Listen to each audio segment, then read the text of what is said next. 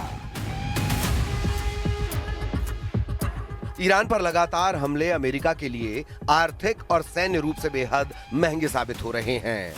कुछ रिपोर्ट्स में दावा किया गया है कि अमेरिकी हथियारों के घटते भंडार, जिसमें ATACMS यानी आर्मी टैक्टिकल मिसाइल सिस्टम में 80 से 90% तक की कमी आ चुकी है। PRSM यानी प्रिसिजन स्ट्राइक मिसाइल की भारी मात्रा में खपत से अमेरिकी सेना के पास अगली पीढ़ी के स्टॉक में भारी गिरावट दर्ज हुई है। वहीं पैट्रियट एयर डिफेंस इंटरसेप्टर्स 65% तक इस्तेमाल किए जा चुके हैं। थर्ड इंटरसेप्टर मिसाइलों में 38% से ज्यादा का इस्तेमाल हो चुका है। ऐसे हालात में सवाल है कि अमेरिका ईरान से आगे की जंग कैसे लड़ेगा। 5 महीनों से अधिक चले युद्ध और लगातार मिसाइल दागे जाने के कारण अमेरिकी सेंट्रल कमांड के पास लंबी दूरी के सटीक हथियारों की किल्लत शुरू हो गई है। रक्षा विशेषज्ञों का मानना है कि यदि ट्रंप प्रशासन बड़े पैमाने पर अभियानों को फिर से शुरू करता है तो अमेरिकी सेना को जोखिम भरे विकल्पों जैसे लड़ाकू विमानों से सीधे बमबारी पर निर्भर होना पड़ेगा, जहां पायलटों की जान जाने का खतरा कहीं अधिक है। हालांकि व्हाइट हाउस और पेंटागन ये दावा जरूर कर रहे हैं कि उनकी उत्पादन क्षमता रिकॉर्ड स्तर पर है, लेकिन धरातल पर हकीकत ये है कि युद्ध के खिंचने से अमेरिका का ध्यान रूस और चीन जैसे बड़े प्रतिद्वंदियों से हटकर मिडिल ईस्ट की दलदल में फंस रहा है। लेकिन ट्रंप के नए दावे कुछ और ही हकीकत बयां कर रहे हैं। was asked to by Saudi Arabia, by UAE, and by Qatar, and by Iran. We were all set to go just about at this time right now, and it would have been a massive attack. We were all set to go, but when the allies ask to call it off, you got to sort of say, well, let's see. And the reason they asked is I think there's a deal. There's a deal on Hormuz, and then there will be a deal on the nuclear, or you might call it the denuclearization of Iran. I call it the denuclearization of Iran.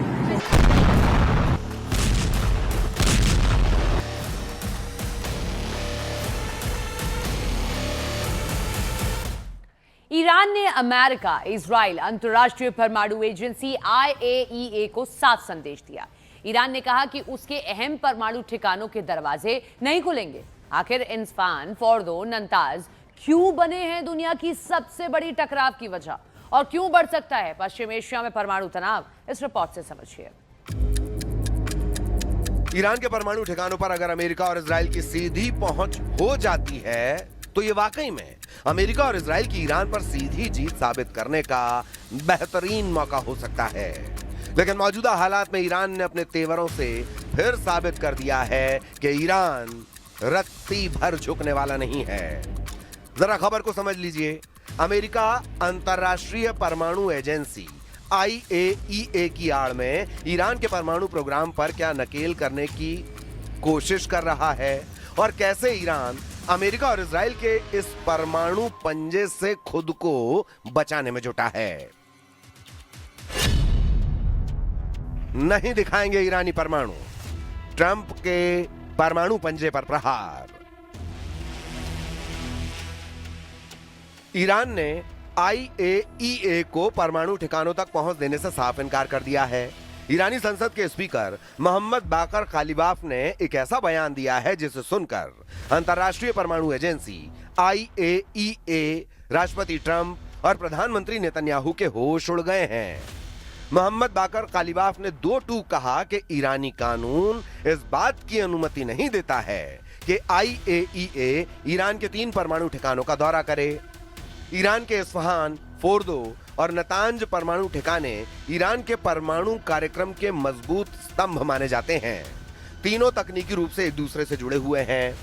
इनके बिना Iran का परमाणु ढांचा अधूरा है। America और Israel चाहते हैं कि IAEA के जरिए ईरान के इस्फहान, फोर्दो और नतांज का पूरा कच्चा चिट्ठा सामने आ जाए।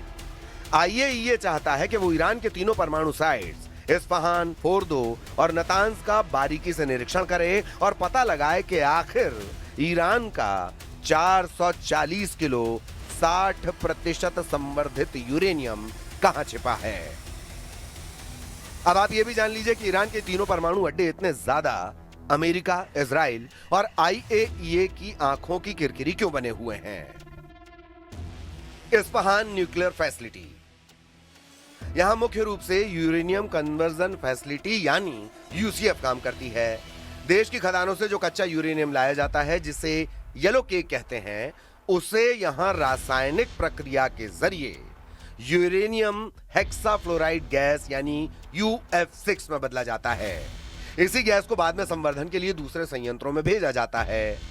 यहां संवर्धित यूरेनियम से परमाणु रिएक्टरों के लिए फ्यूल रॉड्स, ईंधन की छड़ें तैयार करने का काम भी होता है। इस्फहान के आसपास ईरान का एक बहुत बड़ा सैन्य बेस और एयर डिफेंस सिस्टम तैनात है, क्योंकि इस इलाके पर हमला पूरे परमाणु कार्यक्रम की रीढ़ तोड़ने जैसा माना जाता है। फोर्दो न्यूक्लियर फैसिलिटी, ईरान के पवित्र शहर कुम के पास स्थित यह संयंत्र सुरक्षा के लिहाज से सबसे अभेद्य और रणनीतिक रूप से सबसे खतरनाक माना जाता है। फोर्दो को एक विशाल पहाड़ी के अंदर लगभग 250 से 300 फीट की गहराई में कंक्रीट की मोटी परतों के नीचे बनाया गया है। इस बनावट के कारण इस पर पारंपरिक हवाई हमलों या बड़े बंकर बस्टर बमों का असर होना लगभग नामुमकिन माना जाता है। यहां आधुनिक और एडवांस सेंट्रीफ्यूज जैसे IR6 के जरिए यूरेनियम को सीधे 60% या उससे अधिक शुद्धता तक समृद्ध किया जाता है, जो मेडिकल रिसर्च के नाम पर सैन्य स्तर के बेहद करीब है। नतांज न्यूक्लियर फैसिलिटी, यह ईरान का सबसे बड़ा केंद्रीय और मुख्य यूरेनियम संवर्धन संयंत्र है, जो इस्फहान प्रांत के अंतर्गत ही नतांज शहर के पास मौजूद है। नतांज में बड़े पैमाने पर औद्योगिक स्तर पर यूरेनियम संवर्धन होता है। यहां जमीन के ऊपर और जमीन के नीचे विशाल हॉल्स बने हैं, जहां हजारों की संख्या में सेंट्रीफ्यूज 24 घंटे घूमकर गैस को समृद्ध करते हैं। अपनी विशाल क्षमता के कारण यह संयंत्र हमेशा इजराइल और अमेरिका के निशाने पर रहा है।